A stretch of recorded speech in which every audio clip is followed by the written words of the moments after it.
Hey, I'm Jeremy from Jeremy's Drink of the Month. Today we're walking over to Chesapeake Brewing Company to talk with Peter Franchot, the Comptroller of Maryland, about Maryland breweries.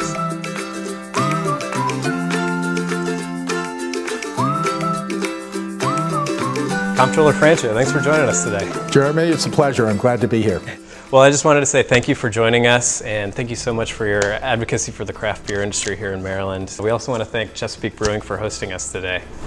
Yeah, well, that's one super couple, I'll tell you, that run this place because they do a great job and they demonstrate what's important about craft beer. So tell me, how did you get interested in Maryland beer as a cause in the first place? I'm the chief alcohol regulator, so I have to make regulations for the three-tier system. That's wine and distilled spirits and beer. So I've dealt with wine and distilled spirits. We've modernized the state's laws. Now we need to modernize the craft beer laws. So we just finished up February. Could you tell us about what February was and what it accomplished and what we can look forward to next year? Well, February is a promotional month. It's got to play on, obviously, brew, but it's very successful, and the governor was presenting a proclamation, and we did some work around it, and the breweries have been great.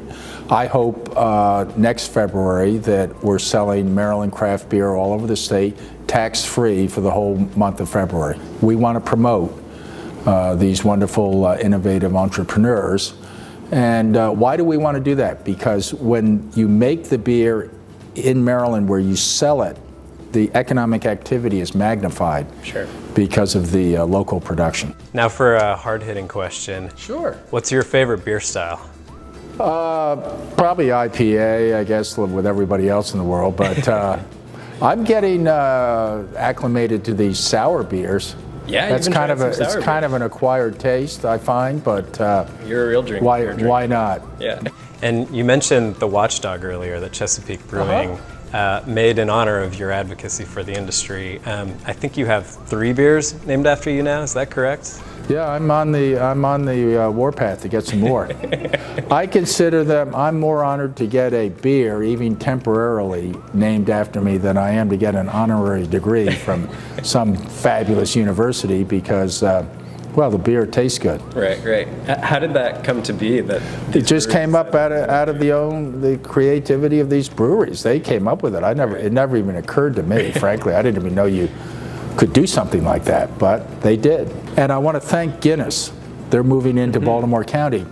They're owned by Diageo. They're a giant brewery, obviously, but they've sided with the craft brewers. Sure. And believe me, they got a lot of pressure to fall into line with the powers that be. So I'm grateful to Guinness. I hope people go and visit their tap room, and I hope folks come down and visit all of these wonderful establishments in Anne Arundel County, but we need to quadruple the number of breweries in Anne Arundel. What do you think the future is for Maryland craft beer, and when you look forward, what do you foresee coming down the pipeline? I think it's a future without limits. I think if we could get a few of these regulations removed and modernized, we would double, triple, or quadruple our craft brewers within a few years.